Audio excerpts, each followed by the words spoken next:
Hello everyone, आज हम अपने फोर्जिंग चैप्टर के सेक्शन 2 जो है forging tool, hammer, swage block, एन्विलम, अन्य औजार इसको पढ़ेंगे। इसके कुछ इंपॉर्टेंट एमसीक्यू डिस्कस करेंगे। कल हमने फोर्जिंग चैप्टर के 33 क्वेश्चन सॉल्व किए थे। अब उसके आगे हम फोर्जिंग के नंबर 2 पे सॉल्व करेंगे। जो इसका पहला था ये, इसके पहला नंबर पे ये था टाइप 1 था फोर्जन तथा उसके प्रकार। इसको हमने कल सॉल्व किया है इसके क्वेश्चंस को। अब आज हम इसके टाइप 2 को देखेंगे, जो है इसका क्वेश्चन नंबर 34 से। इसका टाइप 2 है इसका forging tool, hammer, swage block, anvil एवं अन्य औजार। Forging tools, hammer, swage block, anvil and other tools. तो हम अब स्टार्ट करते हैं। Question number 34, identify tongs in figures and choose answer with the help of following codes. यहाँ पर दिया है कि हमको चित्र में प्रदर्शित संडासियों को पहचाने और कूटों की सहायता से सही उत्तर का चुनाव करें। यहाँ पर हमको टोंग्स को आइडेंटिफाई करना है। यहाँ पर जितने टोंग्स हैं उनको आइडेंटिफाई करना है उनके शेप के अकॉर्डिंग। तो देख लेते हैं। पहला ऑप्शन ए है। ऑप्शन ए में हमारी जो टोंग्स बनी है, एक ऑप्शन बी में हमारी टोंग्स बनी है, ऑप्शन सी में है एक, और एक ऑप्शन डी में है। इसको छोटा करेंगे तो ज़्यादा ठीक दिखेगा। तो ये हमारी टोंग्स दिए हैं। तो इनमें से ऑप्शन के अकॉर्डिंग इनको मैच करना है। तो इसमें नंबर 1 पे है पिकअप, यानी पिकअप टोंग्स। नंबर 2 पे है हॉलो राउंड, और नंबर 3 पे है स्क्वायर माउथ, और नंबर 4 पे है फ्लैट माउथ। तो हम इनको आइडेंटिफाई करना है। तो इसके ये ऑप्शन यहाँ पर दिए हुए हैं। ए का 3, बी का 4, सी का 1 और डी का 2। इनमें से किस कैसे आइडेंटिफाई करेंगे कौन से? तो इसके लिए हमको इनको देखना पड़ेगा। इसमें का याद होनी चाहिए ये सारे टोंग्स। तो इसमें से देखिए, इस फिगर में क्लियर नहीं है तो मैं इसको बुक्स से दिखाता हूँ जहाँ पर इसका क्लियर फिगर बने हैं।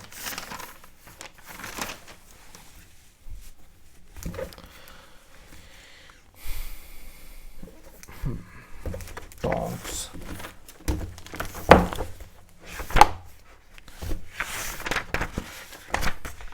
यहाँ पर ये देखिए, कैमरा में गए, ये देखिए यहाँ पर है टोंग्स के टाइप। ये देखिए, ये है हमारी राउंड टोंग्स, गोल संडासी। राउंड टोंग्स का प्रयोग छड़ को ऊर्ध्वाधर पकड़ने के लिए किया जाता है। ये राउंड टोंग्स है, इसके फिगर को बस पहचानेंगे। ये है हमारी स्क्वायर माउथ टोंग्स, यानी कि वर्गाकार मुंह वाली संडासी। ये है, और ये एंगल आयरन संडासी हो गई है। और ये फ्लैट टोंग्स है, और ये हमारी खोखली हॉलो टोंग्स है। अब हम क्वेश्चन में देखते हैं यहाँ पर। हाँ, इस क्वेश्चन को मैं आपको बुक से दिखाता हूँ। ये हमारा फोर्जिंग चैप्टर है 109 पेज पे।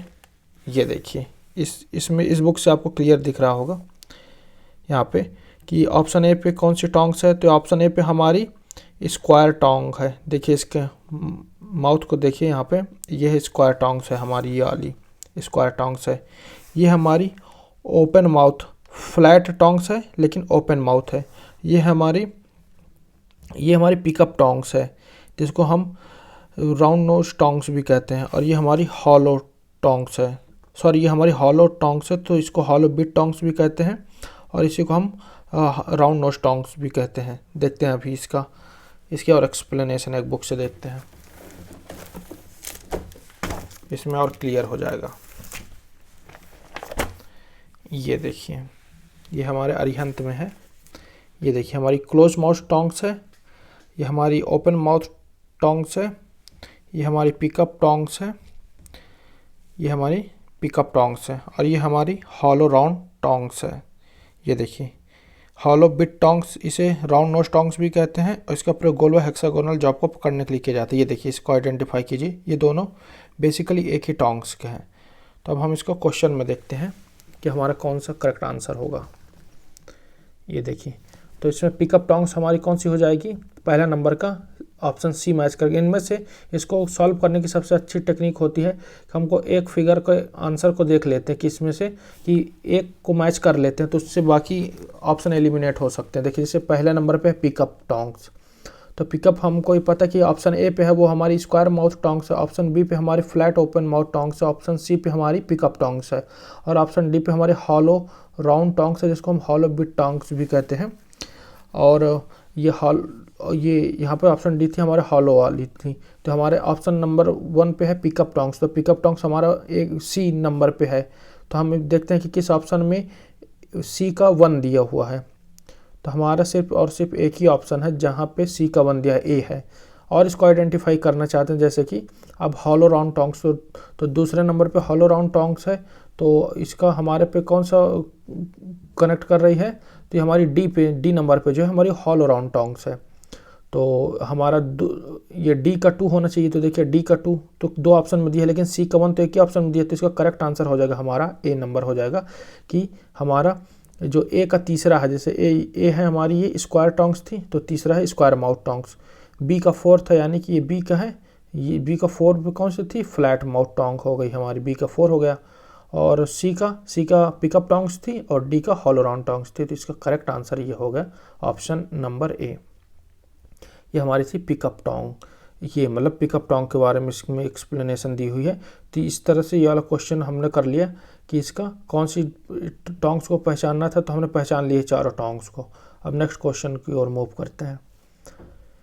ये question number 35, thickness of anvil has been in range of, निहाई की मोटाई की सीमा है, यानी कि हमारी जो एनविल है उसकी मोटाई कितनी होती है। तो कल के वीडियो में हमने देखा था कि हमारी एनविल होती क्या है, एनविल, अब उसकी मोटाई कितनी होती है। तो हमारी एनविल की जो मोटाई होती है लगभग सभी बुक्स के अकॉर्डिंग हमारी 20 से 25 mm होती है। ये तो ऑप्शन ए पे है 20 से 25 mm, ऑप्शन बी है 15 से 20 mm, और ऑप्शन सी है 21 से 26 mm, ऑप्शन डी है 25 से 30 mm। तो हमारी करेक्ट आंसर हो जाएगा ऑप्शन ए 20 से 25 mm। यहाँ पे दिया है लोहार की निहाई प्रायः पिटवा लोहे की बनी होती है, पिटवा लोहे की बनी होती है यानी कि कास्ट आयरन। तो पिटवा लोहे को सॉरी रॉट आयरन कहते हैं, जो कि गलत है। जो हमारी एनविल होती है, एनविल हमारी कास्ट स्टील की बनी होती है। नीमी बुक के अकॉर्डिंग हमारी एनविल जो होती है वो हमारे कास्ट स्टील की बनी होती है। यहाँ पास ये इस बुक्स में यहाँ पास गलत दिया हुआ, ये जो है ना पिटवा लोहे की बनी होती है, ये हमारा इनकरेक्ट है। हमारी एनविल बनी होती है कास्ट स्टील की बनी होती है। तो ये हमारी एनविल थी जो कि हमारी कास्ट स्टील की बनी होती है, तो इसमें बुक्स में गलत दिया है। हाँ, इसके देखते हैं आगे। ये 80 से 300 किलोग्राम तक संहति तक की उपलब्ध है, इनकी रेंज जो होती है 80 से 300 किलोग्राम या 50 से 300 किलोग्राम तक की होती है, और साधारणतया 150 किलोग्राम की निहाई प्रयोग की जाती है। ये बिल्कुल सही है कि 80 से 300 किलोग्राम या 50 से 300 किलोग्राम तक इसकी रेंज होती है, और ये 150 किलोग्राम की हमको साधारण वर्कशॉप में यूज की जाती है। यह सामान्यतः ढलवा लोहे, कास्ट आयरन या लकड़ी के आधार पर टिकी रहती है। ये भी सही है इसका कि हमारा ये इसका जो एनविल का स्टैंड होता है वो हमारा कास्ट आयरन या हार्ड लकड़ी का होता है। तो यहाँ पे सही है कि यह सामान्यतः ढलवा लोहे या लकड़ी के आधार पर टिकी रहते हैं। ठीक से कार्य करने के लिए इसका ऊपरी तल फर्श लगभग 700 mm ऊंचाई पर होना चाहिए तथा इसकी मोटाई 20 से 25 mm होनी चाहिए। ये बाकी पूरी डिटेल इसमें करेक्ट है, सिर्फ इतना जो पिटवा लोहे है रॉट आयरन ये हमारे गलत हो जाएगा। इसमें पिटवा लोहे की नहीं, हमारी कास्ट स्टील की बनी होती है एनविल। एनविल हो गया, बीक आयरन हो गया हमारा, ये दोनों चीज़ हमारे कास्ट स्टील से बने होते हैं। Question number 36, sawing in a power hammer hacksaw takes place on, शक्ति हथौड़ा आरी में क्रकचन घटित होता है। यानी कि इसका कहने का मतलब है कि हमारा जो कटिंग एक्शन होता है, हेक्सा हमारे किस स्ट्रोक में कटिंग करती है, आगे जाने पर या पीछे जाने पर। हेक्साइंग करते समय मेटल किस स्ट्रोक में कट होता है, ये पूछ रहा है क्वेश्चन में। तो ऑप्शन ए है forward stroke, option B return stroke, option C both forward and return stroke, option D frame lifts up slightly on the return stroke. यानी कि ऑप्शन ए है अग्र स्ट्रोक में, ऑप्शन बी पश्च stroke में, option C अग्र और पश्च stroke दोनों में, और ऑप्शन डी है पश्च स्ट्रोक में ढांचा थोड़ा सा उठता है। तो इसका हमारा करेक्ट आंसर हो जाएगा फॉरवर्ड स्ट्रोक में। हमारा जो ये हेक्सा हो या हमारा हेक्साइंग हो ऑप्शन या हमारा फाइलिंग ऑप्शन हो, दोनों ही ऑप्शन में हमारा जो कटिंग स्ट्रोक होता है वो हमारा फॉरवर्ड स्ट्रोक होता है। तो हमारा करेक्ट आंसर हो जाएगा अग्र स्ट्रोक, ये हमारा करेक्ट आंसर हो जाएगा। चाहे याद रखेंगे, चाहे फाइलिंग हो चाहे हेक्साइंग हो, जो फॉरवर्ड स्ट्रोक होता है वही हमारा कटिंग स्ट्रोक होता है, जबकि रिटर्न स्ट्रोक में हमको थोड़ा सा वो पीछे की ओर फोर्स नहीं लगाना चाहिए, फाइलिंग के दौरान भी और हेक्साइंग के दौरान भी। क्वेश्चन नंबर 37 देखते हैं। क्वेश्चन नंबर 37, एक फिटर के लिए पसंदीदा हथौड़ा कौन सा है? क्वेश्चन नंबर 37 है, which hammer is favourite for a fitter? एक फिटर के लिए पसंदीदा हथौड़ा कौन सा है? Option A ball pin hammer, option B cross pin hammer, option C Warrington hammer, option D claw hammer. तो इसका करेक्ट आंसर हो जाएगा बॉल पिन हैमर। एक फिटर के लिए बॉल पिन हैमर का यूज किया जाता है, इसको हम इंजीनियर हथौड़ा भी कहते हैं, इंजीनियर हैमर कहते हैं। तो हमारा मोस्ट यूज होने वाला हमारा एक फिटर के लिए जिससे लगभग सारे काम हो सकते हैं as compare to other hammer, तो हमारा बॉल पिन हैमर ही होता है। इसकी एक्सप्लेनेशन है, बॉल पिन हथौड़ा, इसका पिन अर्धगोलाकार हेमिस्फेरिकल बनाया जाता है तथा कठोरीकृत फिनिश्ड होता है, यानी हार्ड होता है और फिनिश्ड होता है। इसके कुछ मुख्य भाग पृष्ठ, फेस, पिन, चीक, आई होते हैं। यह फोर्जित इस्पात या ढलवा इस्पात के बने होते हैं, यानी कि कास्ट स्टील या कास्ट स्टील, ये फोर्ज स्टील और कास्ट स्टील के बने होते हैं तथा 0.2 किलोग्राम से 2 किलोग्राम के भार के उपलब्ध होते हैं। इसके दस्ते की लंबाई, यानी हैंड की लंबाई 30 से 40 सेंटीमीटर होती है। तो इसको मैं बता देता हूँ आपको कि जो हमारा यह हैमर होते हैं, हैंड हैमर होते हैं, जिसके अंतर्गत ही हमारा बॉल पिन हैमर आता है। बॉल पिन होगा, क्रॉस पिन होगा, स्ट्रेट पिन होगा। तो ये जो हमारे बने होते हैं ड्रॉप फोर्ज कार्बन स्टील से बने होते हैं। पिछले वीडियो में मैंने इसको दिखाया था, इसमें फिर से दिखा देता हूँ एक बार। हमारे बुक्स में भी ये जो हमारे हैमर होते हैं वो हमारे ड्रॉप फोर्ज कार्बन स्टील से बनाए जाते हैं। दिखा देता हूँ आपको हैमर।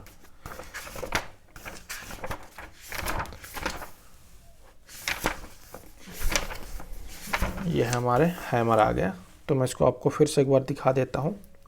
ये है हमारा हैमर, निमी की बुक है ये बुक, आपको दिखा देता हूँ कौन सी बुक है। यह निमी की बुक है।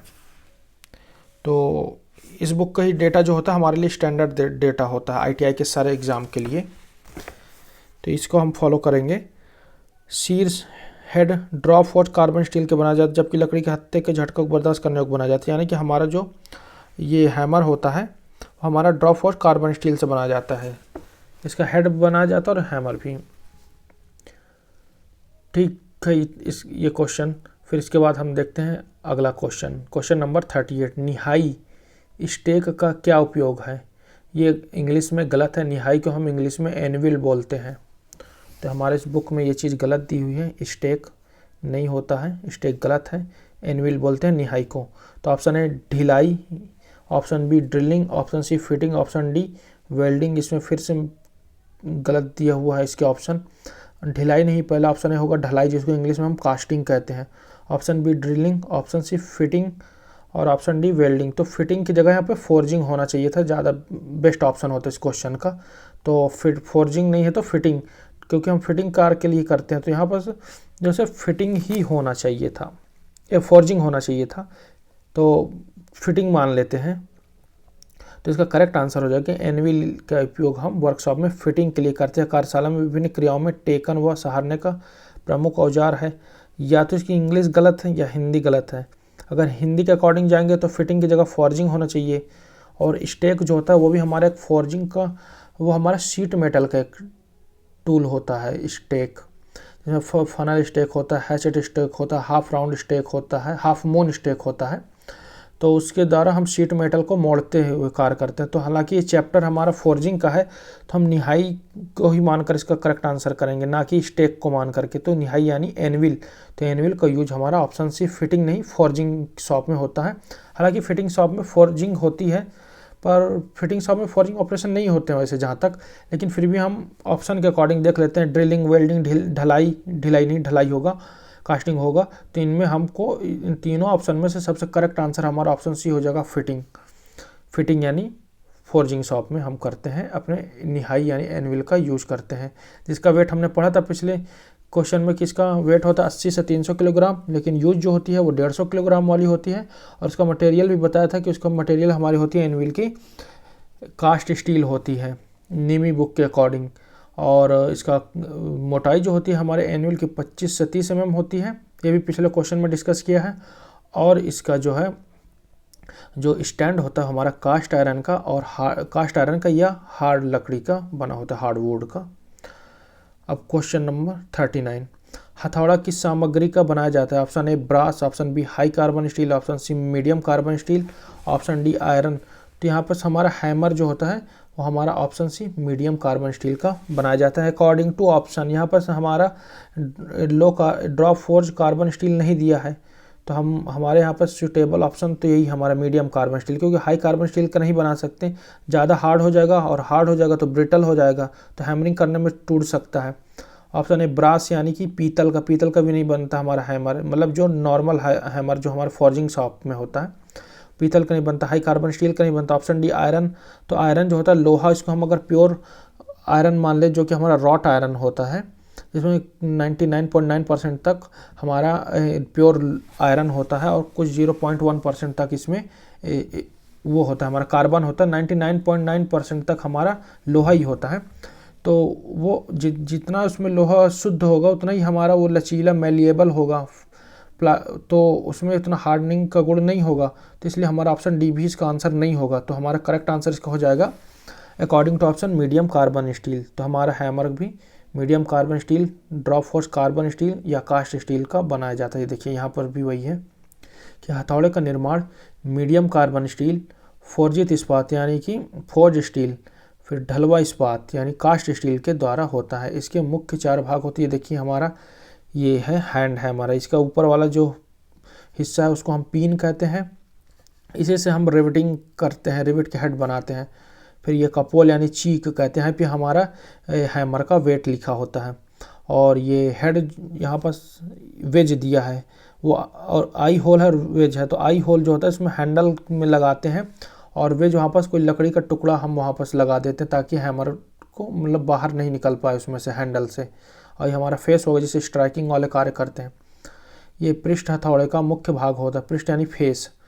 यह कठोरीकृत तथा बाहर की ओर कुछ उभरा हुआ उत्तल आकार में बनाया जाता है, यानी कि ये देखिए थोड़ा सा हल्का से यहाँ पर ये फ्लैट ना होकर के गोलाकार है, सर्कुलर है हल्का, इसका रीजन होता है अभी इसके आगे बताया गया, इसमें नहीं बताया गया तो मैं बता देता हूँ इसका क्या होता है कि ये किस लिए गोलाकार हल्का होता है। क्योंकि हम हैमरिंग करेंगे तो वहाँ पर क्या तो बोलते हैं धातु में हैमर के कॉर्नर टच नहीं होंगे गोला होने से, और हैमर के कॉर्नर नहीं टच होंगे तो उससे मेटल कटेगी नहीं, सिर्फ हैमरिंग ऑपरेशन हो पाएगा। तो इसके कॉर्नर पे जोर ना पड़े तो इसीलिए इसका थोड़ा सा कॉन्वेक्स यानी उत्तल पृष्ठ बनाया जाता है। पिन पृष्ठ का सम्मुख वाला भाग होता है पिन, यहाँ पिन नहीं होगा पिन होगा, ये देखिए पिन पृष्ठ के सम्मुख यानी सामने वाला भाग है, ये यहाँ पे ये पिन है हमारा, ये हमारा पिन है।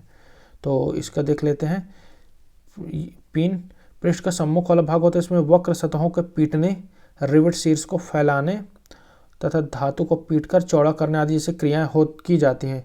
कपोल पृष्ठ यानी कि चीक जो है तथा पिन के बीच का भाग हो कहलाता है। ये देखिए ये हमारा पृष्ठ यानी फेस है ये, और ये हमारा पिन है, हाईलाइट कर देता हूँ, ये फेस हो गया और पिन हो गया। इसके बीच का जो भाग हमारा चीक है, इसी पे हैमर का वेट वगैरह लिखा होता है कंपनी का नाम। तो हमारा क्वेश्चन नंबर 39 हो गया। हम क्वेश्चन नंबर 40 देखते हैं। कीलक को फैलाकर कीलक का शीर्ष बनाने के लिए किस प्रकार का हथौड़ा प्रयोग किया जाता है? कीलक यानी कील, खीला जिसको बोलते हैं हम लोग। तो इसके लिए हमारा सिर्फ एक ही हैमर यूज होता है, वो हमारा होता है बॉल पिन हैमर। ये देखिए शीर्ष बनाना है, शीर्ष बनाते हैं कीलक का, जिसका शीर्ष बनाने के लिए किसी भी रॉड वो होगा, कील होगा या रिवेट होगा या फिर कोई और चीज़ होगा जिसका हेड बनाना होता है, तो हम वहाँ पे बॉल पिन हैमर का यूज करते हैं। ऑप्शन देख लेते हैं। ऑप्शन ए है इसका मैलेट हैमर, ऑप्शन बी है क्लॉ हैमर, ऑप्शन सी है ball pin hammer, option D straight pin hammer. तो हमारा बॉल पिन हैमर जो होता है ऑप्शन सी, उसी से हम हेड वगैरह बनाते हैं, चाहे रिवेट का हो या कीलक का हो, यानी कील का हो, खीला का हो, जिसको खिल्ला भी बोलते हैं लोग। जबकि जो हमारा ऑप्शन बी है क्लॉ हैमर, इससे क्या होता है, जो हमारे कील जो होता है उसको उखाड़ने के लिए किया जाता है। क्लॉ हैमर मैं इसको दिखाता हूँ, what is claw hammer. Claw hammer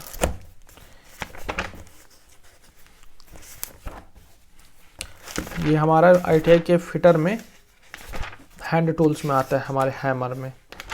ये हैमर हुआ, इसमें हैमर में क्लॉ हैमर दिखाता हूँ आपको, जिसको हम जंबूर हथौड़ा भी कहते हैं। ये देखिए, this is our claw hammer. ये चीज़ अरिहंत वाली बुक में दी है, अरिहंत में दी हुई है। तो ये देखिए, ये जो है ना, ये हमारा हैमर है, ये हमारा जंबूर हथौड़ा यानी क्लॉ हैमर। ये देखिए ऊपर है, इसके एज बने हुए हैं फंसाने के लिए, उससे हमारा खीले को उखाड़ने के लिए किया जाता है। ये देखिए, यह बढ़ाई द्वारा, एक मिनट स्टेबल कर लो इसको, यह बढ़ाई द्वारा प्रयोग किया जाने वाला हथौड़ा है। इसमें एक और चपटा फेस तथा दूसरी ओर कील के हेड को फंसाने के लिए चिमटा बना होता है। जैसा कि चित्र से स्पष्ट है, इसमें पिन नहीं होता। इसके हथौड़े के फेस से चोट करके कील को ठोका जाता है तथा उसके टेढ़ा होने पर चिमटे में फंसाकर निकाला जाता है। ये हो गया होगा क्लियर। ये था हमारा क्लॉ हैमर, जिसको हम जंबूर हथौड़ा हिंदी में कहते हैं। तो ये हमारा कीलक वाला, ये ऑप्शन बी हमारा क्लॉ हैमर क्लियर हुआ होगा। अब हम देखते हैं इसका अगला क्वेश्चन नंबर 41। हथौड़े का नेत्र छिद्र कैसा होता है, यानी कि जो हथौड़े का नेत्र छिद्र जो आई होल होता है कैसा होता है, सीधा होता है। ऑप्शन ए सीधा, ऑप्शन बी दोनों सिरों से पतला, ऑप्शन डी सामने के छोर से पतला, ऑप्शन सी था सामने के छोर से पतला, ऑप्शन डी हैंडल के अंत में पतला। तो ये ऑप्शन बी है हमारा करेक्ट आंसर हो जाएगा। दोनों सिरों से पतला होता है। दोनों सिरों से पतला इसलिए होता है ताकि उस पर हैंडल फंस सके और मूव ना कर सके, इधर उधर रोटेट ना कर सके। तो इस बुक्स में जो फिगर है काफ़ी घटिया फिगर, इसमें से नहीं समझ में आएगा। मैं इसको दिखाता हूँ बुक से, हैमर का, जिसको हम आई होल कहते हैं, उसी का क्वेश्चन है ये कि आई होल किस आकार का होता है। आई होल हैमर,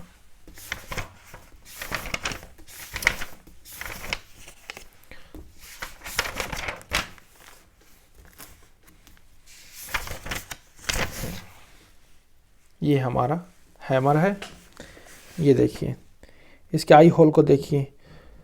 एक मिनट, ये है हमारे हैमर है, तो इसके आई होल को देखिए। ये देखिए, यहाँ पर से नीचे से ही पतला है, ऊपर से ही पतला है।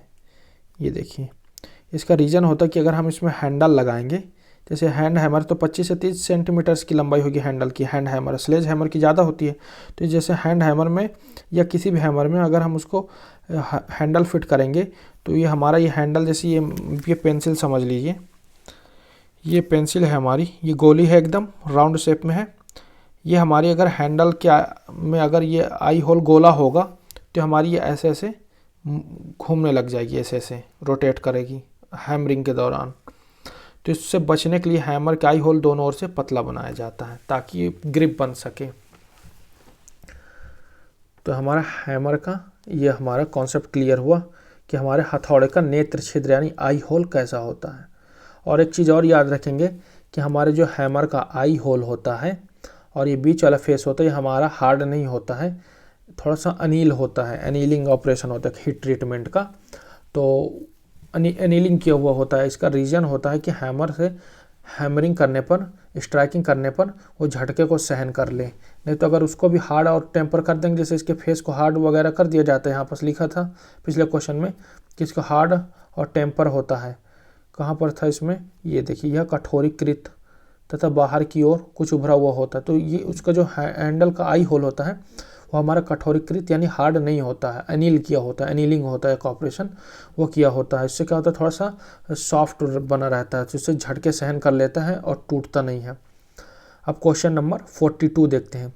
The engineers hammer is specified by its, engineers हथौड़ा उसके खाली स्थान द्वारा निर्दिष्ट किया जाता है। तो वॉल्यूम, ऑप्शन ए वॉल्यूम आयतन, option B length of handle यानी हैंडल की लंबाई, ऑप्शन सी है वेट यानी भार, ऑप्शन डी मटेरियल। तो इसमें हमारा मोस्ट स्पेसिफिक ऑप्शन यहाँ पर हो जाएगा ऑप्शन सी वेट, यानी कि हमारा इंजीनियर का जो हैमर होता है उसके वेट के अकॉर्डिंग स्पेसिफाई किया जाता है। हालांकि वेट और पिन के अकॉर्डिंग स्पेसिफाई किया जाना चाहिए, लेकिन यहाँ पर ऑप्शन में सिर्फ वेट है, मटेरियल नहीं स्पेसिफिकेशन में लिया जाता है। लेंथ ऑफ हैंडल नहीं ली जाती है, क्योंकि लेंथ ऑफ हैंडल उसके वेट के अकॉर्डिंग ही डिसाइड हो जाती है। जैसे कि हैंड हैमर है तो उसका वेट अगर 1 से 2 किलोग्राम है तो उसके हैंडल की लंबाई 25 से 30 सेंटीमीटर होगी, तो इसलिए वेट में ही उसके हैंडल की लंबाई अंडरस्टूड होती है, तो इसलिए हैंडल की लंबाई इंक्लूड नहीं होती है। वॉल्यूम आयतन की ज़रूरत नहीं होती है हमारे हैमर्स को, इंजीनियर्स हैमर को स्पेसिफाइड करने में। वेट और उसके पिन जो होता है उसके अकॉर्डिंग होते हैं इंजीनियर्स हैमर, तो हमारा ये ऑप्शन सी करेक्ट हो जाएगा, वेट। ये हो गया हमारा ऑप्शन सी, वेट इसका करेक्ट आंसर होगा। इसकी एक्सप्लेनेशन बुक्स में दी हुई है। इंजीनियर्स हथौड़े उसके भार वेट द्वारा दर्शाते हैं। लोहार साला में फोर्जन के लिए हथौड़े का प्रयोग करते हैं। ये फोर्जित इस्पात यानी कि फोर्ज स्टील या ढलवा लोहे यानी कास्ट आयरन का बना होता है। फिर यहाँ पे गलत दिया हुआ है, ढलवा लोहे का हैमर नहीं होता है, हो भी नहीं सकता, क्योंकि ढलवा लोहे में हमारे ब्रिटलनेस का गुण होता है यानी भंगुरता का गुण होता है, और अगर उससे ढलवा लोहे के से अगर हैमर बनेगा तो स्ट्राइकिंग दौरान टूट जाएगा, वो चटक जाएगा, क्योंकि ब्रिटलनेस का गुण होने कारण हमारा हैमर का यूज हम हैमरिंग करने के लिए नहीं कर सकते हैं। लोहार साला के हथौड़े को निम्न प्रकार से वर्गीकृत: हैंड हैमर, स्लेज हैमर या घन, और पावर हैमर्स एंड प्रेस। ये ठीक है, हमारे 3 टाइप की याद रख लीजिए। जो हमारा होगा हैंड हैम, पहला दस्ती हथौड़े यानी हैंड हैमर्स, इसका वेट होगा 1 से 2 किलोग्राम। ये शायद आगे क्वेश्चन में है, उस क्वेश्चन का आंसर भी गलत है, तो अभी देख लेते हैं। हैंड हैमर जो होता है हमारा उसका वेट होता है 1 से 2 किलोग्राम। नंबर 2 पे है स्लेज हथौड़ा या घन, जिसका वेट होता है हमारा 3 से 9 किलोग्राम। और ये शक्ति हथौड़ा या घन press, power hammers and press, तो इसका वेट स्पेसिफाई नहीं किया गया है, क्योंकि ये मशीन में यूज होता है, हाथ से यूज होता तो इसका वेट भी होता। अब इसका देखते हैं क्वेश्चन नंबर 43। छेनी का अनुप्रस्थ काट होता है अक्सर, अवूमन, नॉर्मली छेनी का जो चीजल होती है हमारी चीजल, उसका जो क्रॉस सेक्शनल एरिया होता है, क्रॉस सेक्शनल काट जो होता है वो किस प्रकार का होता है? तो ऑप्शन ए है आयताकार, ऑप्शन बी वर्गाकार, ऑप्शन सी षटभुजाकार, ऑप्शन डी अष्टभुजाकार। तो इसका करेक्ट आंसर हो जाएगा हेक्सागोनल जो होता है, ऑक्टागोनल, शायद अष्टभुजाकार को ऑक्टागोनल कहते हैं, अष्टभुजाकार होता है। छेनी का अनुप्रस्थ काट होता है यह अक्सर अष्टभुजाकार होता है। सामान्यतः छेनियाँ कार्बन औजार इस्पात की बनाई जाती हैं। कार्बन टूल स्टील, तो ये ठीक है, चलिए एक ऑप्शन यहाँ पे दे दिए, लेकिन इसका करेक्ट एकदम करेक्ट आंसर जो होगा वह होगा हमारी चीजल जो होती हैं, और वह हमारी चीजल हो गया, पंच हो गया, और सेट हैमर हो गया हमारे 0.8% हाई कार्बन स्टील से बनाई जाती हैं, तथा अष्टभुजाकार छड़ के रूप में होती हैं, जिसे काटते समय पकड़ने में आसानी होती है। ठीक है, तो हमारा अष्टभुजाकार होती है हमारी छेनी।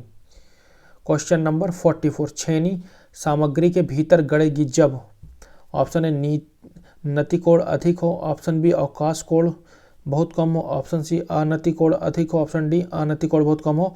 ऑप्शन से आप नहीं समझ पाएंगे कि क्या कहना चाह रहा है, क्योंकि ये वाली हिंदी किसी भी बुक में नहीं दी हुई अनति कोण।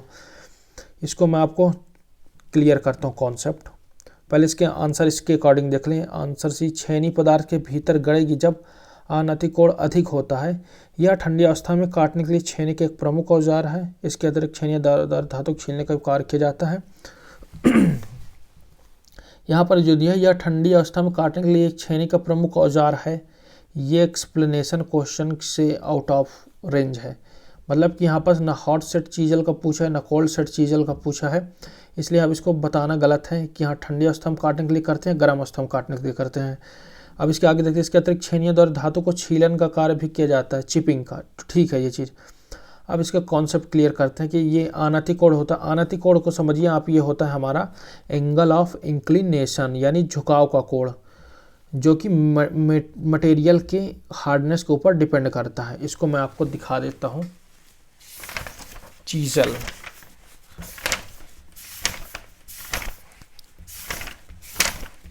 हाँ ये है हमारी चीजल, ये देखिए ये है हमारी चीजल यानी छेनी। ये देखिए इसमें दिया है करेक्ट इंक्लिनेशन, यही है अनति कोण, ये करेक्ट है inclination. Rake angle, clearance angle, ये बाद में किसी क्वेश्चन में जब आएगा तो तब डिस्कस करेंगे बेसिक फिटिंग में। ये एंगल ऑफ इंक्लिनेशन दिया हुआ है, अब ये देखिए, angle of inclination too low, 1 minute, ये देखिए angle of inclination too low है, ये बहुत कम एंगल ऑफ इंक्लिनेशन, झुकाव का कोण बहुत कम हो गया है इसमें। तो इस स्थिति में हमारी छेनी धातु को नहीं काटेगी ज़्यादा और स्लिप हो जाएगी, या ऊपर चलते कम धातु काटेगी। और ये है हमारा जो हमारा क्वेश्चन था, angle of inclination too high, यही है हमारा आनति कोण अधिक होगा वर्क है। तो आनति कोण अधिक होने पर यानी कि एंगल ऑफ इंक्लिनेशन हमारा अधिक होने पर छेनी हमारे चीजल मटेरियल में घुस जाएगी। देखिए ये यहाँ से, देखिए यहाँ पे ये अंदर घुसते जा रही है मटेरियल के कटिंग करते हुए, जबकि एंगल ऑफ इंक्लिनेशन कम होने पर हमारी छेनी देखिए ऊपर की ओर भागते हुए जा रही है, यानी कि मटेरियल को अब कम काटेगी, धीरे धीरे करके स्लिप होने लग जाएगी। इसीलिए मटेरियल की हार्डनेस के अकॉर्डिंग पॉइंट एंगल और एंगल ऑफ इंक्लिनेशन यानी झुकाव का कोण आपको याद होना चाहिए। यह मटेरियल के हार्डनेस के अकॉर्डिंग रखते हैं। ये टेबल स्क्रीनशॉट ले सकते हैं। तो ये था हमारा आनति कोण, ये था हमारा क्वेश्चन नंबर 44 की एक्सप्लेनेशन। ये चीज़ आपको समझ में आई होगी। अब देखते हैं क्वेश्चन नंबर 45। सेट हैमर का प्रयोग किया जाता है। ऑप्शन ए समकोण पर शोल्डर बनाने, ऑप्शन बी फ्लैटनेस के लिए, ऑप्शन सी बेंडिंग के लिए, ऑप्शन डी नेकिंग के लिए। तो इसका करेक्ट आंसर हो जाएगा ऑप्शन ए समकोण पर शोल्डर बनाने में। 90 डिग्री पर हम लोग को शोल्डर यानी स्कंध यानी कॉर्नर बनाने के लिए, वो हमारा शार्प शोल्डर होता है, उसको बनाने के लिए करते हैं। और हमारा सेट हैमर जो होता है वो हमारा वो भी 0.8% कार्बन स्टील का बना होता है। इसकी पहले एक्सप्लेनेशन देखते हैं, फिर मैं आपको बुक से दिखाता हूँ। समकोण पर शोल्डर बनाने के लिए सेट हैमर का प्रयोग किया जाता है। सेट हैमर प्रायः हाई कार्बन स्टील से बनाकर हार्ड और टेम्पर किया जाता है, जिससे जो आपकी समतलता सेट किया जाती है। ये करेक्ट एक्सप्लेनेशन है इस बुक में। अदरवाइज इस बुक्स में बहुत सारी एरर हैं, कोई भी क्वेश्चन का बिना कॉन्सेप्ट क्लियर किए उसमें का आँख बंद करके इसको नहीं, यूथ वाली बुक जो है जिसको हम डिस्कस कर रहे हैं, तो इसको सारे ऑप्शन और सारे एक्सप्लेनेशन इसको आंख बंद करके नहीं मान लेनी। ये देखिए मैं दिखाता हूँ, मेरे पास है ये इसकी हार्ड कॉपी, ये है फिटर ट्रेड। तो इसको आंख बंद करके इस बुक के एक्सप्लेनेशन और आंसर को सही नहीं मान लेना है। अब मैं आपको दिखाता हूँ क्वेश्चन के अकॉर्डिंग हम जो हमारा है सेट हैमर। तो सेट हैमर हमारा किस मटेरियल से बना होता है, किस यूज के लिए होता है, तो देखते हैं।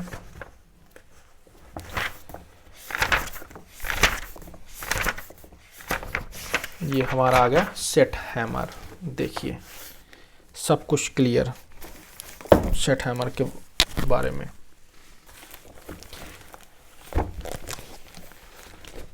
ये है हमारा सेट हैमर। देखिए सेट हैमर का प्रयोग समकोण पर स्कंध हेतु यानी शोल्डर बनाने हेतु सेट डाउन करने हेतु किया जाता है। सामान्यतः हथौड़े से इस तरह की निश्चित तीक्ष्ण सीमा रेखा उत्पन्न करना संभव नहीं होता, यानी कि हथौड़े के जो हमने पिछले क्वेश्चन में पढ़ा था कि उसका फेस जो होता है थोड़ा सा कर्व होता है, वक्राकार होता है, गोलाकार होता है, तो उससे तीक्ष्ण सीमा यानी शार्प कॉर्नर हमारे नहीं बन पाते। इसलिए इस काम को करने के लिए हमको सेट हैमर का यूज करना पड़ता है। देखिए सेट हैमर को 0.8% कार्बन स्टील से बनाया जाता है। सेट हैमर को पकड़ने के लिए लकड़ी अथवा इस्पात के तार का हैंडल लगाया जाता है। यहाँ पर क्या है, सेट हैमर को 0.8% कार्बन स्टील से बनाया जाता है, यानी हाई कार्बन स्टील से हो जाएगा। 0.8 से 1.5 तक हमारा हाई कार्बन स्टील होता है। ये देखिए punch drift set hammer 0.8% carbon steel से बनाए जाते हैं। ये देखिए शार्प कॉर्नर बना रहा है शोल्डर, यही होता है हमारा सेट हैमर का यूज। ठीक है, क्वेश्चन देखते हैं। Next question 46। फोर्जिंग में ड्रिफ्ट का उपयोग किया जाता है।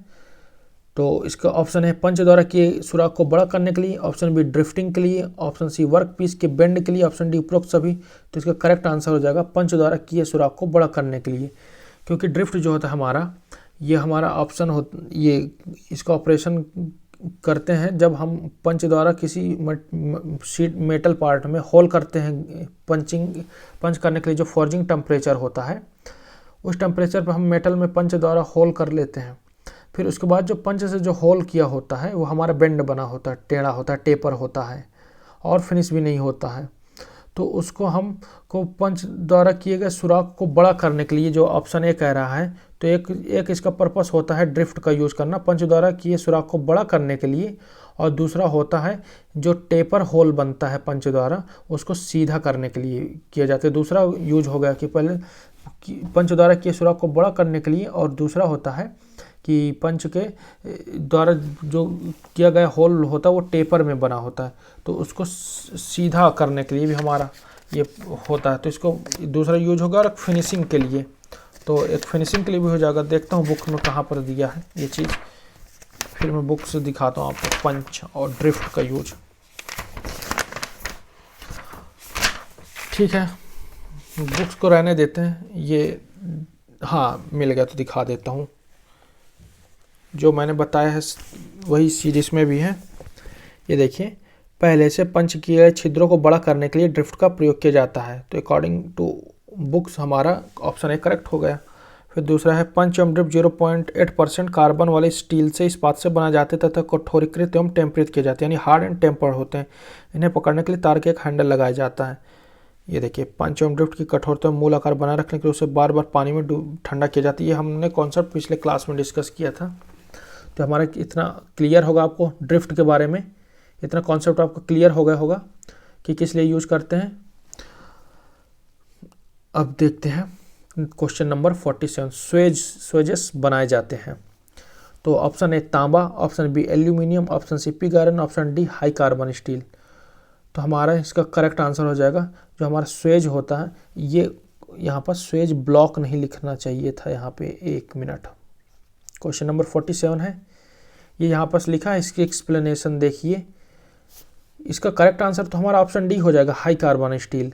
लेकिन किसके लिए होगा? स्वेज, जो क्वेश्चन में दिया है ना, स्वेज बनाए जाते हैं, तो स्वेज जो बनाए जाते हैं हमारे हाई कार्बन स्टील से बनाए जाते हैं, तो इसके लिए हमारा ऑप्शन डी करेक्ट हो जाएगा। लेकिन जो इसकी एक्सप्लेनेशन में दिया हो कि स्वेज ब्लॉक प्रायः हाई कार्बन स्टील के बनाए जाते हैं, ये एकदम गलत चीज़ है। स्वेज ब्लॉक जो होता है हमारा मैलिएबल कास्ट आयरन का बनाया जाता है अकॉर्डिंग टू निमी की बुक्स, ना कि हाई कार्बन स्टील के लिए। हाँ, स्वेज जो होता है हमारा हाई कार्बन स्टील के बनाए जाते हैं, ये बात बिल्कुल सही हो जाएगी स्वेज के लिए। लेकिन स्वेज ब्लॉक जो होता है वो हमारा मैलिएबल कास्ट आयरन का बनाया जाता है। या फॉर्जिंग कार्यों में सहारने के लिए प्रयोग किए जाते हैं। स्वेज जो होता है, ठीक है, स्वेज ब्लॉक में भिन्न भिन्न साइज के आयताकार, त्रिभुजाकार, गोल व चौकोर व एल आकार के सुराख बने होते। सही है, इसको भी हम फॉर्मिंग का टूल है एक तरीके कह सकते हैं स्वेज हमारा। ये भी हमारा फुलर की ही तरह टॉप स्वेज और बॉटम स्वेज होता है, जिसके द्वारा हम किसी भी मेटल पार्ट को फॉर्जिंग टेम्परेचर पर गर्म करके त्रिभुजाकार, round, half round, hexagonal, octagonal, जिस टाइप के शेप में चाहते हैं उस तरह शेप में दे सकते हैं। तो ये हमारा स्वेज का यूज होगा। जबकि स्वेज ब्लॉक होता है वो हमारा मैलिएबल कास्ट आयरन का बना होता है, और स्वेज ब्लॉक जो होता है उसका यूज हम punching, drifting, necking, grooving, shaping, upsetting इत्यादि ऑपरेशन करने के लिए करते हैं। मैं आपको 1 मिनट दिखा भी देता हूँ कि हमारा स्वेज ब्लॉक का यूज क्या होता है। स्वेज ब्लॉक, ये रहा हमारा स्वेज ब्लॉक। ये है हमारा Suez block. Suez block, Suez block का प्रयोग फोर्जन के समय बंकन, बेंडिंग, पंचिंग, ड्रिफ्टिंग तथा धातु के आकारीकरण यानी फॉर्मिंग के लिए किया जाता है। देखिए मैंने अलग से लिखा है इसमें, bending, punching, drifting, forming, shaping and finishing. अब यहाँ पर देखिए,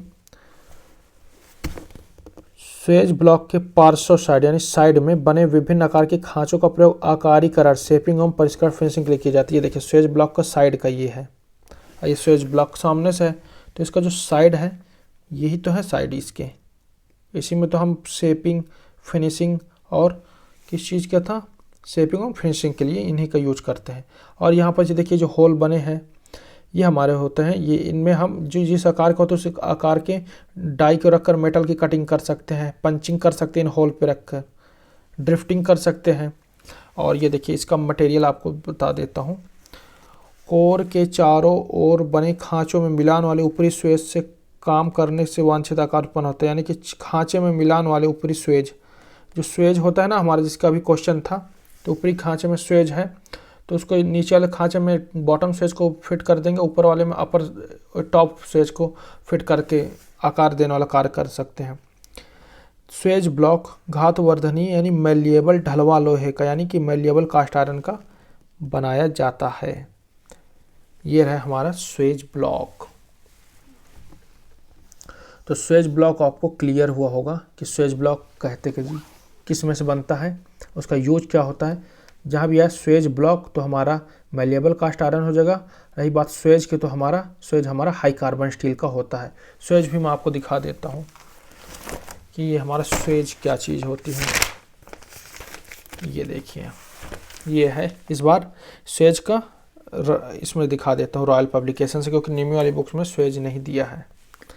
ये रहा हमारा स्वेज। पहले मैं आपको इसका फिगर दिखाता हूँ। पहले इसकी, ये स्वेज है ना, इसका फिगर दिखाता हूँ। ये है हमारा स्वेज है। कौन सा है स्वेज, एक मिनट, हमारा आई और जे कहाँ है, ये सॉरी ये है स्वेज। वो हमारा हार्डी था, जिसको हम हार्डी होल में इसको शंकों को डाल देते हैं, उससे कटिंग करते हैं यहाँ पे। ये है हार्डी था। ये हमारा आई और जे, ये है सॉरी, ये हमारा स्वेज था, जिसकी वजह से हम राउंड शेप को जॉब भी बना लेते हैं। अगर यहाँ पर हेक्सागोनल होगा तो उस तरफ बना लेंगे, ट्रायंगुलर शेप की स्वेज होगी तो ट्रायंगुलर शेप का जॉब बन जाएगा। ये है, ये हमारा बॉटम स्वेज, ये हमारा टॉप स्वेज। तो बॉटम स्वेज हमारा हार्डी होल में फिट होगा। जैसे ये हार्डी है तो ये भी हार्डी होल में फिट होता है। और ये हमारा ये स्वेज है, ये भी हम, ये जो नीचे शैंक है हमारा हार्डी होल, एनविल के हार्डी होल में सेट होता है। अब स्वेज का देखते हैं कि स्वेज क्या होता है।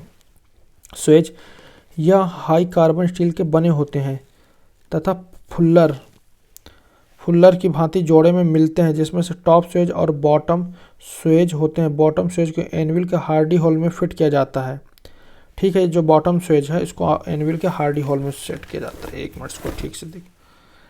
बॉटम स्वेज को एनविल के हार्डी होल में फिट किया जाता है और इसके ऊपर गर्म रॉड रखकर टॉप स्वेज को ऊपर से रखकर हैमर द्वारा चोट लगाकर रॉड को गोल आकृति में बनाया जाता है।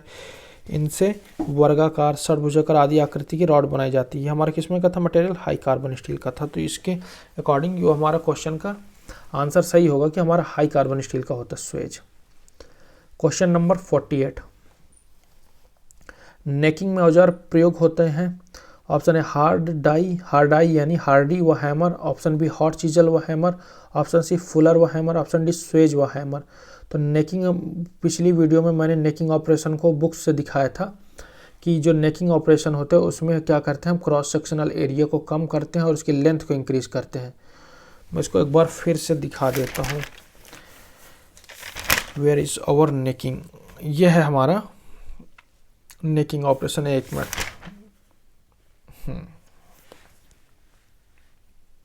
ये है, ये फिगर देखिए नंबर 2, ये नेकिंग है, ये हमारा नेकिंग ऑपरेशन है। तो इसके लिए हम यूज करते हैं, फुलर का यूज कर सकते हैं, हॉट सेट का यूज कर सकते हैं और इसमें का सेट हैमर का यूज कर सकते हैं।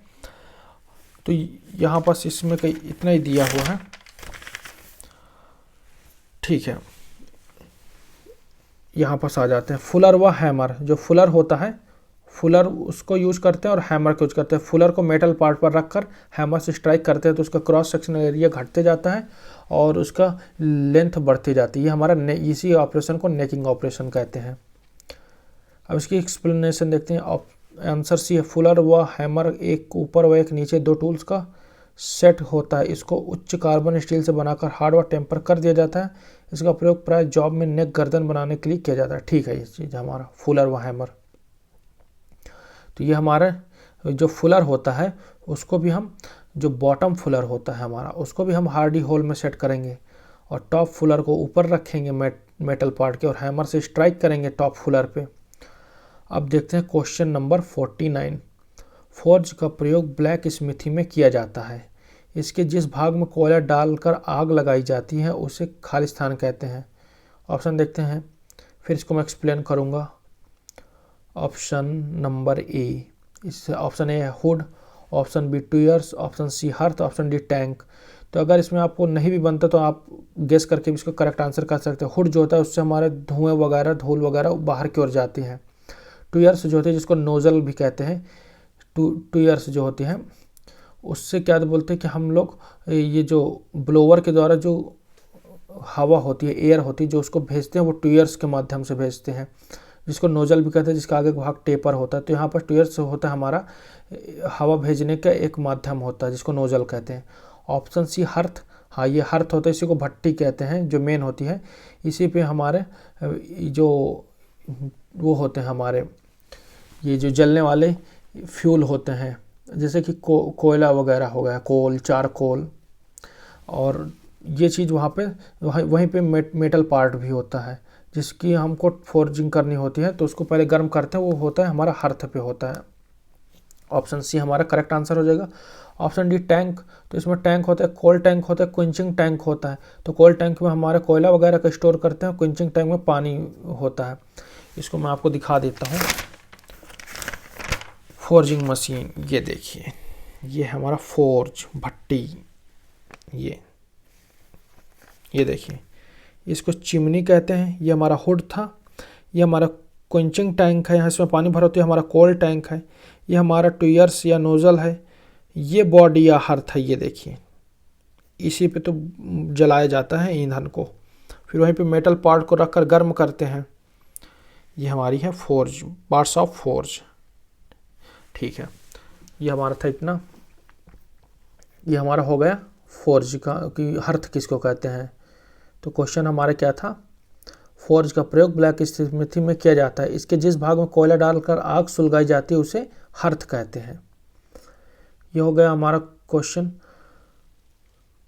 अब क्वेश्चन नंबर 50 देखते हैं। अब इसकी एक्सप्लेनेशन देखते हैं। हर्थ, जहां ब्लैक स्मिथी में ईंधन रखकर आग लगाई जाती है उसे हर्थ कहते हैं। हुड का कार्य धुएं को एकत्रित करके चिमनी के द्वारा बाहर निकालना होता है। ट्यूयर्स, ईंधन और आग तक हवा का पहुंचाना ट्यूयर्स कहलाता है। टैंक, फोर्ज और गर्म पार्ट्स को जॉब को ठंडा करने के लिए इसके साथ एक पानी का टैंक भी लगा रहता है। ठीक है, अब क्वेश्चन नंबर 50 देते हैं। फोर्ज में कूलिंग टैंक रखा जाता है ताकि ऑप्शन ए गर्म पार्ट को ठंडा रख सकें, ऑप्शन बी नोजल या ट्यूयर्स को ठंडा रखने के लिए, ऑप्शन सी है भट्टी का तापमान कम करने के लिए, ऑप्शन डी है उपरोक्त में से कोई नहीं। तो फोर्ज में कूलिंग टैंक जो रखा जाता है वो होता है हमारा ऑप्शन ए हो गया हमारे गर्म पार्ट को ठंडा रख सके। नहीं, क्योंकि ये ऑप्शन गलत हो जाएगा, क्योंकि फोर्ज में हम पार्ट को ही गर्म करते हैं, तो ठंडा रखने वाले का कोई ऑप्शन नहीं है, ये गलत हो जाएगा। ऑप्शन बी नोजल या ट्यूयर्स को ठंडा रखने के लिए, तो ये कूलिंग टैंक जो हो गया हमारा, ये हमारा ऑप्शन बी करेक्ट हो जाएगा। जो कूलिंग टैंक होता है उसमें ठंडा पानी भरा होता है, तो हमारे नोजल या ट्यूयर्स को ठंडा रखने के लिए करता है। किस प्रकार की नोजल या ट्यूयर्स को ठंडा रखने के लिए करता है, तो वो हमारा वेट जो होता है, गीले टाइप के जो ट्यूयर्स होते हैं, नोजल होता है, उसको ठंडा रखने के लिए हमारा ऑप्शन बी हो जाएगा। नोजल या ट्यूयर्स को ठंडा रखने के लिए कूलिंग टैंक रखा जाता है। ऑप्शन सी भट्टी के तापमान कम करने के लिए, ऐसा कोई भी चीज़ नहीं की जाती है फोर्जिंग में। ऑप्शन डी उपरोक्त में से कोई नहीं, तो इसका कोई ऑप्शन डी भी नहीं होगा। इसका हो जाएगा correct answer option B. Forge में कूलिंग टैंक रखा जाता है ताकि नोजल या ट्यूयर्स को ठंडा रखने के लिए प्रयोग करते हैं। Question number 51। फोर्ज के लिए ड्राई ट्यूयर्स को गर्मी से बचाने के लिए खाली स्थान से ढका जाता है। तो ऑप्शन ए रेत से ढका जाता है, ऑप्शन बी सीमेंट का प्लास्टर किया जाता है, ऑप्शन सी फायर क्ले से ढका जाता है, ऑप्शन डी खुली हवा में ही रखा जाता है। तो इसको कल हमने बहुत डिटेल से इसके ट्यूयर्स को डिस्कस किया था, जिसमें पिछली वीडियो में हमने ड्राई ट्यूयर्स और वेट ट्यूयर्स को डिस्कस किया था फिगर के माध्यम से। तो जिसमें बताया गया था कि जो हमारी वेट ट्यूयर्स होती है उसके लिए तो हम कूलिंग टैंक रखा जाता है। ये है हमारा ऑप्शन बी था पिछले क्वेश्चन का। तो कूलिंग टैंक रखा जाता है वेट ट्यूयर्स के लिए। जो होती है हमारी ड्राई ट्यूयर्स होती है उसको हम फायर क्ले से ढका जाता है। फायर क्ले का ऐसी मिट्टी होती है, और फायर क्ले और फायर ब्रिक्स, जो फायर क्ले से फायर ब्रिक्स यानी मिट्टी की जो ईंट बनाई जाती है फायर क्ले से, इनका यूज किया जाता है आग से बचाने के लिए। तो इसको हम फायर क्ले से ढका जाता है ड्राई ट्यूयर्स को। अब अगले क्वेश्चन देखते हैं। Question number 52। फोर्ज एनविल को निहाई भी कहते हैं, इसे निम्न से बनाया जाता है। तो option A cast steel, option B cast iron, option C mild steel, option D carbon steel. तो इसका करेक्ट आंसर हो जाएगा कि फोर्ज की एनविल जिसको निहाई कहते हैं हमारी कास्ट स्टील से बनाई जाती है। उसका स्टैंड होता है हमारा कास्ट आयरन और हार्डवुड का होता है, यानी कठोर लकड़ी का। Question number 53। एनविल एक फोर्जिंग टूल है, इस पर गर्म धातु की फोर्जिंग की जाती है, इसकी खाली स्थान की सतह हार्ड होती है। ऑप्शन ए हार्ड या weak, option B working face, option C block, option D है हार्ड डाई होल यानी हार्डी होल। तो इसका जो वर्किंग फेस होता है वो हमारा हार्ड होता है। दिखाता हूँ आपको एनविल की वर्किंग फेस। ये है हमारी एनविल, ये देखिए ये है। इनमें से सारे पार्ट्स में से सिर्फ इसी को ही हार्ड फेस होती है इसकी, ताकि यहीं पे स्ट्राइकिंग वाले सारे ऑपरेशन होते हैं फोर्जिंग के दौरान। ये हो गया हमारा एनविल हो गया। अब क्वेश्चन नंबर 54, एनविल का स्टैंड बनाया जाता है। लास्ट क्वेश्चन में डिस्कस किया था इसका। Option A cast iron, option B pig iron, option C block, option D hard hole. तो इसका हमने लास्ट क्वेश्चन में डिस्कस किया था कि एनविल का जो स्टैंड होता है वो हमारे कास्ट आयरन या हार्ड लकड़ी का बना होता है। अब इसकी एक्सप्लेनेशन देखते हैं बुक्स की। तो इस धातु का प्रयोग कई प्रकार की parts V block, surface plate, voice के लिए किया जाता है। कास्ट आयरन में कार्बन की उपस्थिति 2 प्रकार से पाई जाती है, कार्बन मुक्त ग्रेफाइट, कंबाइंड कार्बन। ठीक है, इसको जब कास्ट आयरन का मेटल वाले चैप्टर डिस्कस करेंगे तो वहाँ पर कास्ट आयरन को भी देखेंगे कि इसकी आंतरिक संरचना कैसी होती है, हाई हीट ट्रीटमेंट का इस पर क्या इफेक्ट होता है और क्यों इसको फोर्जिंग, कास्ट आयरन की किस लिए फोर्जिंग नहीं की जाती है, ये सब हम मेटल वाले चैप्टर में डिस्कस करेंगे कास्ट आयरन के लिए। अभी अगला क्वेश्चन देखते हैं, क्वेश्चन नंबर 55। स्वेज ब्लॉक वर्गाकार आकृति का होता है, इसकी साइड में हाफ तथा आकार के ग्रुप कटे होते हैं, इनका प्रयोजन है। अभी की लास्ट के क्वेश्चन में 1 2 3 क्वेश्चन पहले हमने स्वेज ब्लॉक को डिस्कस किया था, जब हमारा स्वेज का क्वेश्चन आया था ये वाला। ये जब क्वेश्चन आया था ना 47 के एक्सप्लेनेशन देखिए, वहाँ पर आपको स्वेज और स्वेज ब्लॉक दोनों समझ में आ जाएगा। और इसके साइड में जो ग्रुप कटे होते हैं उसका प्रयोग किस लिए होता है, तो उसको हमने डिस्कस किया था फिनिशिंग के लिए होता है और पंचिंग, वो अब फिनिशिंग के लिए एक ऑपरेशन होता है, उसको फिनिशिंग करते हैं, एक फॉर्मिंग यानी आकारीकरण के लिए होता है। तो देखते हैं ऑप्शन क्या क्या दिया हुआ है। ऑप्शन ए कटिंग ब्लॉक के लिए, ऑप्शन बी फोर्जिंग के लिए, ऑप्शन सी पंचिंग और बेंडिंग के लिए, ऑप्शन डी उपरोक्त में से कौन है। तो इसका करेक्ट आंसर हो जाएगा पंचिंग और बेंडिंग के लिए। इसके साइड वाले पार्ट का यूज स्वेज ब्लॉक वर्गाकार आकृति का होता है, इसकी साइड में हाफ तथा आकार के ग्रुप कटे होते हैं, इनका प्रयोजन है। तो इसके ऑप्शन के अकॉर्डिंग हमारा ऑप्शन सी करेक्ट हो जाएगा पंचिंग और बेंडिंग के लिए। हम स्वेज ब्लॉक के जो साइड में होता है पार्श्व जिसको कहते हैं साइड में, तो उसका यूज हम इन ऑपरेशन के लिए करते हैं। ओरिजिनल में जो इसका सही आंसर होना चाहिए था उसको आपको फिर से बुक से दिखाता हूँ कि जो हमारा स्वेज ब्लॉक होता है उसके साइड का यूज हम किस लिए करते हैं। तो एक बार फिर से आपको मैं उसी फिगर को दिखाता हूँ। ये रहा हमारा स्वेज ब्लॉक। स्वेज ब्लॉक के पार्श्व और साइड में बने विभिन्न आकार के खांचों का प्रयोग आकारीकरण यानी शेपिंग एवं परिष्करण यानी फिनिशिंग हेतु किया जाता है। ये हमारा साइड हो गया स्वेज ब्लॉक का, ये था हमारा स्वेज ब्लॉक। तो ऑप्शन के अकॉर्डिंग तो हम ऑप्शन सी को टिक मारेंगे, लेकिन जो हमारा एकदम करेक्ट आंसर होगा वो हमारा होगा फिनिशिंग के लिए और शेपिंग के लिए। Question number 56। अब इसकी एक्सप्लेनेशन देख लेते हैं क्वेश्चन नंबर 55 की। स्वेज ब्लॉक कास्ट आयरन का बना होता है, यह वर्गाकार आकृति का होता है तथा इसमें विभिन्न प्रकार के खांचे बने होते हैं। इसके द्वारा कारखंड की पंचिंग और बेंडिंग भी की जा सकती है। ठीक है, लेकिन यहाँ पर ये चीज़ गलत है कि स्वेज ब्लॉक कास्ट आयरन का बना होता है। स्वेज ब्लॉक होता है हमारा मैलिएबल कास्ट आयरन का बना होता है, जिसको घातवर्धनी कास्ट आयरन ढलवा लोहा यानी या आघातवर्धनी ढलवा लोहा कहते हैं। तो ये हमारा स्वेज ब्लॉक होता है हमारा मैलिएबल कास्ट आयरन यानी आघातवर्धनीय ढलवा लोहा का बना होता है। Question number 56। स्वेज ब्लॉक बनाया जाता है, option A cast iron, option B cast steel, option C carbon steel, option D pig iron. तो इसका करेक्ट आंसर हो जाएगा ऑप्शन ए कास्ट आयरन। हालांकि मैलिएबल कास्ट आयरन होता है लेकिन फिर भी कास्ट आयरन ऑप्शन के अकॉर्डिंग चल जाएगा। एक्सप्लेनेशन है इसकी। स्वेज ब्लॉक सामान्यतः कास्ट आयरन का बनाया जाता है, इसका प्रयोग फोर्जिंग कार्यों तथा जॉब को सहारने के लिए किया जाता है।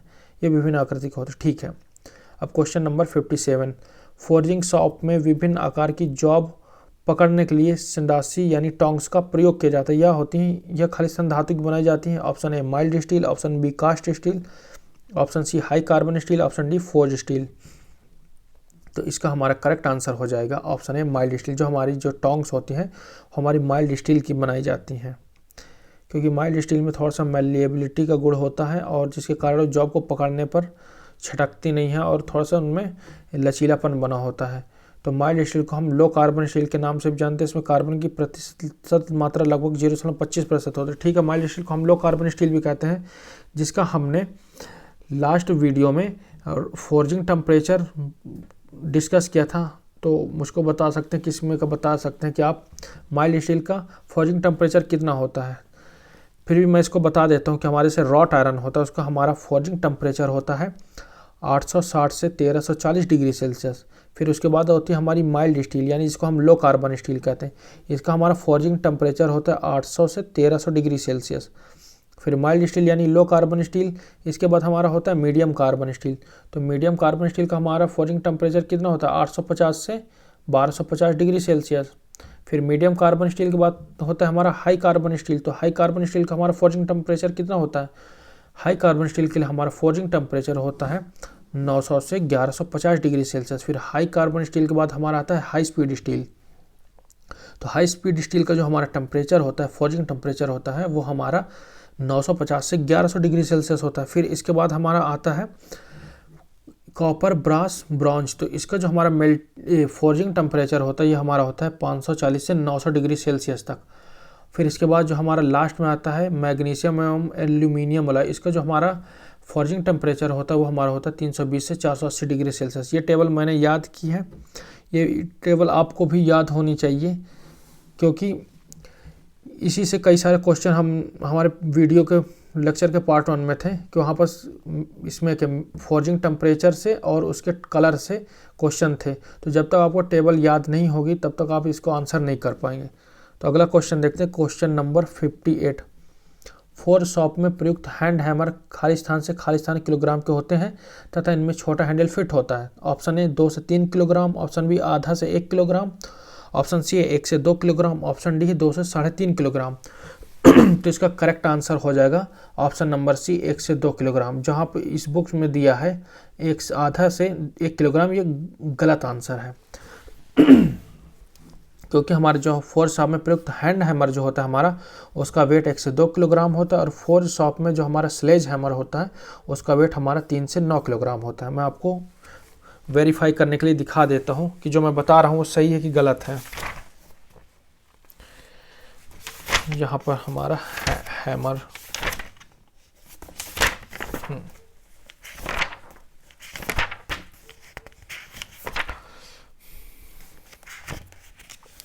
कहाँ है हमारा हैमर, ये देखिए कल भी दिखाया था इसका, आज भी दिखा देता हूँ इसमें का।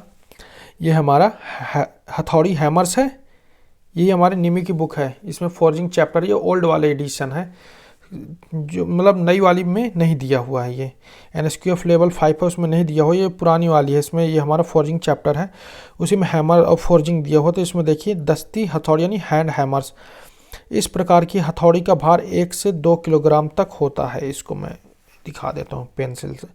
इस प्रकार की हथौड़ी का भार 1 से 2 किलोग्राम तक होता है तथा उनमें छोटा हैंडल लगाया जाता है।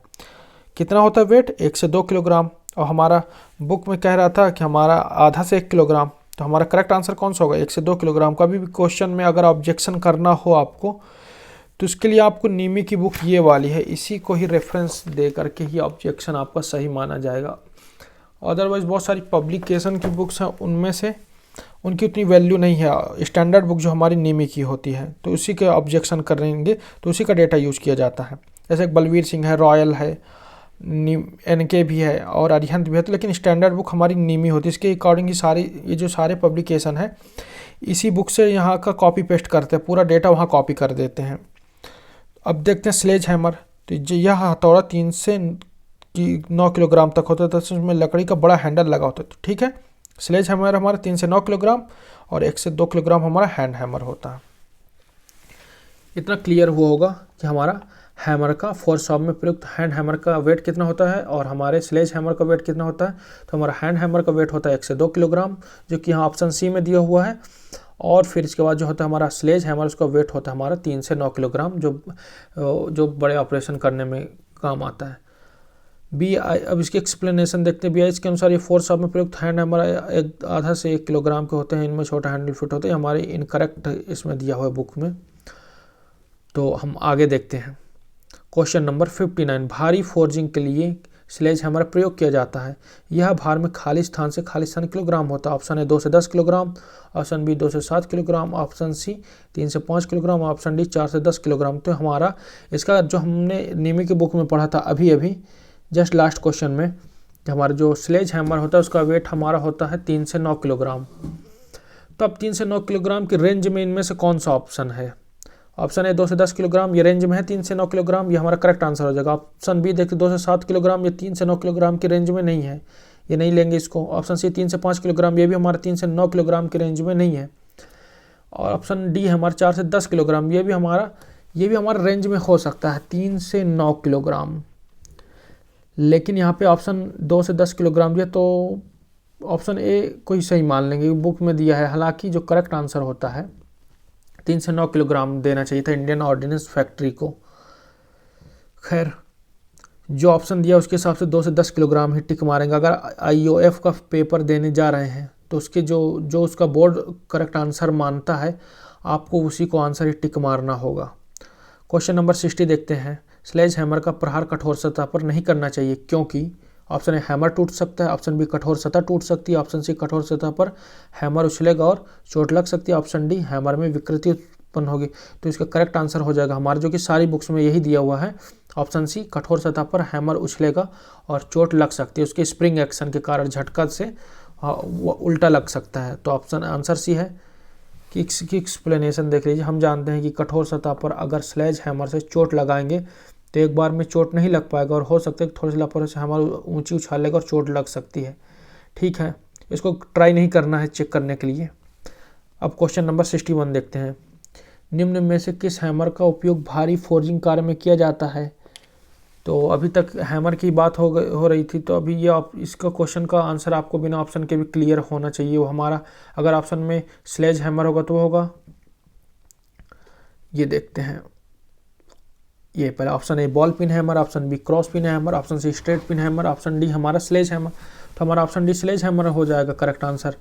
जबकि ball pin, cross pin, straight pin hammer ये हमारे हैंड हैमर के अंतर्गत आते हैं, जिनका वेट हमारा होता है 2 से 10 किलोग्राम।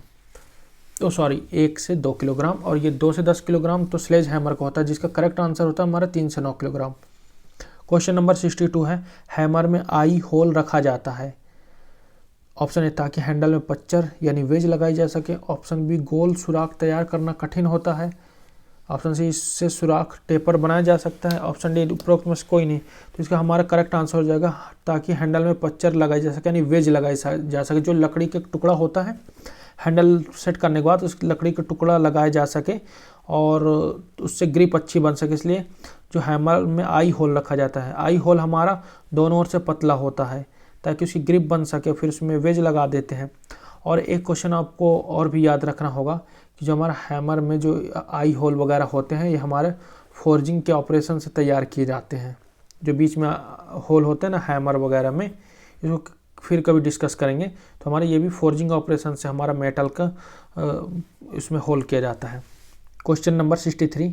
हैमर की चोट द्वारा चीजल के फैले हुए हेड को कहते हैं। Option A rocking, option B mushroom, option C pinning, option D flat. तो इसका करेक्ट आंसर ऑप्शन बी हो जाएगा मशरूम हेड। जो हमारा मशरूम हेड होता है वो हैमर की स्ट्राइकिंग से चीजल में धीरे धीरे वक्त के साथ उसमें मशरूम हेड बन जाता है। तो उसको हम जब भी हमको मशरूम हेड का चीजल दिखे तो उसको सबसे पहले हमको ग्राइंडिंग कर लेनी चाहिए यूज़ करने से पहले, फिर उसके बाद हमें उसको यूज़ करना चाहिए। तो मशरूम हेड होता है, उसको हम मशरूम हेड कहते हैं। और उसको दूर करने के लिए क्या करते हैं, उसको दूर करने के लिए हम ग्राइंडिंग करते हैं। ये याद रखेंगे, ग्राइंडिंग ही करते हैं मशरूम हेड को दूर करने के लिए। Question number 64। हैमर के आई होल में बाहर की तरफ कुछ चौड़ाई क्यों देते हैं? आई होल होता है। ऑप्शन ए आकार में वृद्धि करने को, ऑप्शन बी अच्छी पकड़ के लिए, ऑप्शन सी हैंडल फंसाने की सुगमता को, ऑप्शन डी मुंह में गुल्ली ठोक कर हैंडल चढ़ाने को। तो हमारा करेक्ट आंसर ऑप्शन डी हो जाएगा, मुंह में गुल्ली यानी वेज यानी पच्चर जो जिसको बोलते हैं, वेज लगाने के लिए, ताकि वो हैंडल की ग्रिपिंग अच्छी बन सके, उसमें बाहर न फेंका सके बाहर की ओर। तो कुछ हैमर, तो इसकी एक्सप्लेनेशन है हैमर के आई होल में बाहर की तरफ कुछ चौड़ाई इसलिए रखते हैं कि हैंडल ढीली रहने पर चापड़ लगाने के लिए, जिससे हैमर में हैंडल नहीं लगे। पता नहीं, थोड़ा भयंकर हिंदी है इसमें की, तो वेज याद रखेंगे, WDGE उसको लगाते हैं ताकि हैंडल की जो पकड़ है हैंडल से बाहर चोट करते समय बाहर की ओर ना निकल सके है हमारा हैमर का जो हेड होता है। Question number 65। कौन सा हैंड टूल प्रायः फोर्जिंग एवं रिवेटिंग में प्रयोग होता है? Option A file, option B claw hammer, option C ball pin hammer, option D punch. तो हमारा फोर्जिंग एवं रिवेटिंग के लिए हमारा फाइल तो यूज नहीं कर सकते ऑप्शन ए, तो ऑप्शन ए नहीं होगा। बी क्लॉ हैमर, तो क्लॉ हैमर में हेड होता ही नहीं है। हमने अभी पिछले क्वेश्चन में जब एक्सप्लेन किया था इसका कि क्लॉ हैमर का, तो क्लॉ हैमर में ये हेड होता ही नहीं जिससे रिवेटिंग की जा सके, उसमें एक और दूसरे टाइप के हेड होता है जिससे कील को निकाला जाता है। तो ऑप्शन बी भी हमारा नहीं होगा। Option C ball pin hammer, ये हमारा करेक्ट आंसर हो जाएगा। ऑप्शन डी पंच, तो फोर्जिंग एवं रिवेटिंग के लिए पंच का यूज नहीं होता है, पंच का यूज होता है होल करने के लिए। तो ये फोर्जिंग में पंच का यूज होता है लेकिन रिवेटिंग में पंच का यूज नहीं होता। हालांकि रिवेटिंग करने के लिए पंच होल से बना सकते हैं, लेकिन यहाँ पर मोस्ट सुटेबल आंसर जो होगा हमारा क्वेश्चन नंबर 65 का ऑप्शन सी होगा हमारा बॉल पिन हैमर। इसके द्वारा हम फोर्जिंग एवं रिवेटिंग का ऑपरेशन करते हैं। और इसकी एक्सप्लेनेशन देखते हैं। बॉल पिन हैमर यह एक साधारण प्रकार का हैमर है जिसका मुख्य फेस तो चपटा होता है परंतु ऊपर वाला भाग अथवा पिन गेंद समान होता है, इसी कारण इसे बॉल पिन हैमर कहते हैं। इस हैमर का अधिकतम प्रयोग मार्किंग, चिपिंग तथा फोर्जिंग और रिवेटिंग करने के लिए किया जाता है। हथौड़ा फोर्जित इस्पात या कास्ट इस्पात के बनाए जाते हैं। हालांकि हैमर जो होता है हमारा ड्रॉप फोर्ज कार्बन स्टील के बनाए जाते हैं, लेकिन कास्ट स्टील भी हमारा ऑप्शन सही चल जाएगा अगर नहीं दिया है, और ड्रॉप फोर्ज कार्बन स्टील भी हमारा चल जाएगा, पर हाई कार्बन स्टील नहीं चलेगा, मीडियम कार्बन स्टील चल जाएगा। क्वेश्चन नंबर 66, हैमर में आई होल लंबा क्यों बनाया जाता है? ऑप्शन है हैमर में हैंडल घूमे नहीं, ऑप्शन बी लाइफ बढ़ाने के लिए, ऑप्शन सी आकार सुंदर लगने को, ऑप्शन डी अच्छी पकड़ के लिए। इसका करेक्ट आंसर होता हमारा ऑप्शन है हैमर में हैंडल घूमे नहीं। मैंने इसको पहले क्वेश्चन में एक्सप्लेन किया था कि अगर हैमर का में जो हैंडल होता है वो अगर आई होल की शेप में नहीं बनाया जाएगा, जो कि दोनों ओर से पतला होता है, तो अगर गोला बना देंगे तो हम हैमर में हैंडल डालते हैं उसको पकड़ने के लिए, तो हमारा हैंडल भी उसमें घूमने लग जाएगा, तो अच्छे से स्ट्राइकिंग ऑपरेशन नहीं हो पाएगा। इसलिए हैमर के आई होल को लंबा बनाया जाता है, लंबा और दोनों ओर से टेपर यानी पतला होता है। तो हमारा क्वेश्चन नंबर 66 था। यह हमारा फोर्जिंग चैप्टर के एमसीक्यू यूथ बुक से कंप्लीट हो चुके हैं। अब इसके बाद हम अगला जो टॉपिक होगा इसी से रिलेटेड टॉपिक है, उसके क्वेश्चन डिस्कस करेंगे। वो कौन कौन से रिलेटेड टॉपिक होंगे जो इसके बाद जिसके एमसीक्यू हम डिस्कस करेंगे, वो हो जाएगा हमारा हीट ट्रीटमेंट, एक होगा हमारा हीट ट्रीटमेंट और मेटलर्जी, दूसरा हो जाएगा हमारा मेटल में ही आ जाएगा हमारा metallurgy, heat treatment and metallurgy हो जाएगा हमारा एक चैप्टर। दूसरा होगा हमारा शीट मेटल, और शीट मेटल, फिर उसी शीट मेटल में रिवेटिंग और सोल्डरिंग और ब्रेजिंग, ये सारे हम मोस्ट इम्पॉर्टेंट दो टॉपिक बचेंगे जो हमारे इसमें के शीट मेटल के मॉड्यूल में आते हैं। शीट मेटल के मॉड्यूल में आते हैं, एक फोर्जिंग आता है जिसके क्वेश्चन हमने डिस्कस कर लिए हैं। इसके बाद हम हीट ट्रीटमेंट एंड मेटलर्जी के क्वेश्चन डिस्कस करेंगे यूथ बुक से ही, और उसके बाद एक टॉपिक बच जाएगा शीट मेटल ही खुद, जिसमें हमारा शीट मेटल है, रिवेट एंड रिवेटिंग है, और सोल्डरिंग एवं ब्रेजिंग है। ये दो टॉपिक और कर लेंगे हम, तब हमारा शीट मेटल जो चैप्टर है हमारा कम्प्लीटली हर तरीके से ख़त्म हो चुका होगा। अब इसके आगे देखते हैं। ये कुछ परीक्षा उपयोगी तथ्य हैं, इसको आप आराम से पढ़ सकते हैं। ये हमारा होगा नेक्स्ट टॉपिक, धातु विज्ञान, मेटलर्जी एंड हीट ट्रीटमेंट। इसमें हम वही austenite, martensite, troostite, sorbite, pearlite, ferrite, cementite, ये सारे स्टील के स्ट्रक्चर को डिस्कस करेंगे। उसमें हम हीट ट्रीटमेंट के ग्राफ को देखेंगे, उसमें कहाँ पर होता है, माइल्ड स्टील का भी देखेंगे, उसमें जो स्ट्रेस स्ट्रेन डायग्राम होता है उसको भी देखेंगे इसमें।